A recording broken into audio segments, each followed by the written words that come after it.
ಪಶು ವೈದ್ಯಾಧಿಕಾರಿ ನೇಮಕಾತಿ ಅಕ್ರಮ ಪ್ರಕರಣಕ್ಕೆ ಸಂಬಂಧಪಟ್ಟಂತೆ ಮಾಜಿ ಅಧ್ಯಕ್ಷ ಶಿವಶಂಕರಪ್ಪ ಸಾಹುಕಾರ್ ಹಾಗೂ ಅವರ ಕುಟುಂಬಕ್ಕೆ ಇಡಿ ಸಂಕಷ್ಟ ಹೆಚ್ಚಾಗಿದೆ. ಬೆಂಗಳೂರಿನ ಡಾಲರ್ಸ್ ಕಾಲೋನಿ ನಿವಾಸ ಸೇರಿದಂತೆ ಹಲವೆಡೆ ಸತತ 2 ದಿನಗಳಿಂದ ಶೋಧ ಕಾರ್ಯ ನಡೆಸಲಾಗಿದ್ದು, ಕೋಟ್ಯಾಂತರ ರೂಪಾಯಿ ಅಕ್ರಮ ಹಣದ ವ್ಯವಹಾರದ ಬೆನ್ನಹತ್ತಿರುವ ಅಧಿಕಾರಿಗಳು ತನಿಖೆಯನ್ನ ತೀವ್ರಗೊಳಿಸಿದ್ದಾರೆ. ಈ ಕುರಿತ ಕಂಪ್ಲೀಟ್ ಡೀಟೇಲ್ಸ್ ಇಲ್ಲಿದೆ. ಕೆಪಿಎಸ್ಸಿ ಮಾಜಿ ಅಧ್ಯಕ್ಷ ಶಿವಶಂಕರಪ್ಪ ಸಾಹುಕಾರ್ಗೆ ಇಡಿ ಶಾಕ್.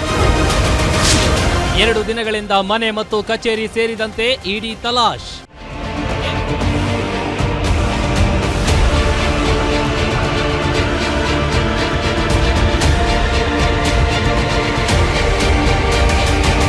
ಕೆಪಿಎಸ್ಸಿ ನೇಮಕಾತಿ ಅಕ್ರಮದ ಹಗರಣದ ಸಂಕಟ ಈಗ ಮಾಜಿ ಅಧ್ಯಕ್ಷ ಶಿವಶಂಕರಪ್ಪ ಸಾಹುಕಾರ್ಗೆ ಮತ್ತಷ್ಟು ಬಿಗಿಯಾಗಿದೆ.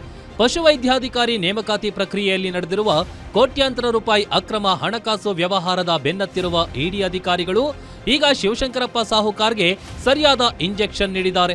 ಹೌದು, ಬೆಂಗಳೂರಿನ ಡಾಲರ್ಸ್ ಕಾಲೋನಿಯಲ್ಲಿರುವ ಹೊಯ್ಸಳ ಡ್ರೀಮ್ಸ್ ಅಪಾರ್ಟ್ಮೆಂಟ್ನ ಮನೆ ಹಾಗೂ ಕಚೇರಿಗಳ ಮೇಲೆ ದಾಳಿ ನಡೆಸಿರುವ ಇಡಿ ಅಧಿಕಾರಿಗಳು ತಡರಾತ್ರಿವರೆಗೂ ದಾಖಲೆಗಳ ಪರಿಶೀಲನೆ ನಡೆಸಿದ್ದಾರೆ. ರಾತ್ರಿ ಇಡೀ ಮನೆಯಲ್ಲೇ ಬಿಡಾರ ಹೂಡಿದ್ದ ತನಿಖಾ ತಂಡ ಬೆಳಗಿನ ಜಾವದಿಂದಲೇ ಶಿವಶಂಕರಪ್ಪ ಸಾಹುಕಾರ್ಗೆ ಪ್ರಶ್ನೆಗಳ ಸುರಿಮಳೆಗೈದಿದ್ದಾರೆ.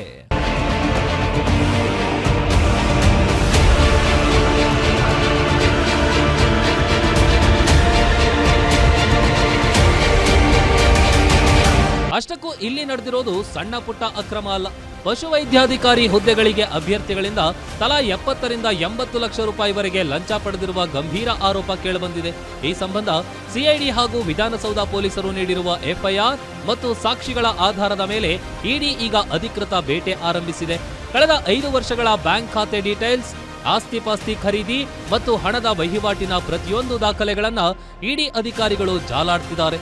ಸದ್ಯ ಶಿವಶಂಕರಪ್ಪ ಅವರ ಒಟ್ಟು 4 ಬ್ಯಾಂಕ್ ಖಾತೆಗಳು ಲಭ್ಯವಾಗಿದ್ದು, ಇಸ್ತ್ರಿ ಪೆಟ್ಟಿಗೆ ಇಟ್ಟಂತೆ ಅಧಿಕಾರಿಗಳು ತೀವ್ರ ವಿಚಾರಣೆ ನಡೆಸುತ್ತಿದ್ದಾರೆ.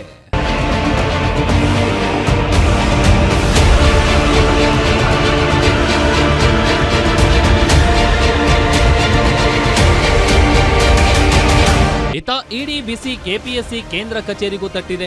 ಕೇಂದ್ರ ಕಚೇರಿಯಲ್ಲೂ ಶೋಧ ಕಾರ್ಯ ನಡೆಸಲಾಗಿದ್ದು, ಶಿವಶಂಕರಪ್ಪ ಹಾಗೂ ಸದಸ್ಯೆ ಶಾಂತಾ ಹೊಸಮನಿಯವರ ಕೊಠಡಿಗಳಲ್ಲಿ ಇಡಿ ಅಧಿಕಾರಿಗಳು ಮಹತ್ವದ ದಾಖಲೆಗಳನ್ನು ವಶಕ್ಕೆ ಪಡೆದಿದ್ದಾರೆ.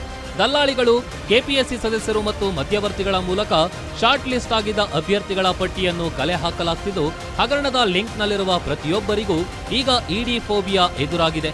ಒಟ್ನಲ್ಲಿ ಕೆಪಿಎಸ್ಸಿ ನೇಮಕಾತಿ ಅಕ್ರಮದ ಸುತ್ತ ಇಡಿ ತನಿಖೆಯ ಉರಿ ಜೋರಾಗಿದ್ದು, ಮುಂಬರುವ ದಿನಗಳಲ್ಲಿ ಈ ಹಗರಣದಲ್ಲಿ ಭಾಗಿಯಾಗಿರುವ ಹೆಸರುಗಳು ಬೆಳಕಿಗೆ ಬರಲಿದೆ. Ajay Kumar, crime bureau, guarantee news, Bengaluru.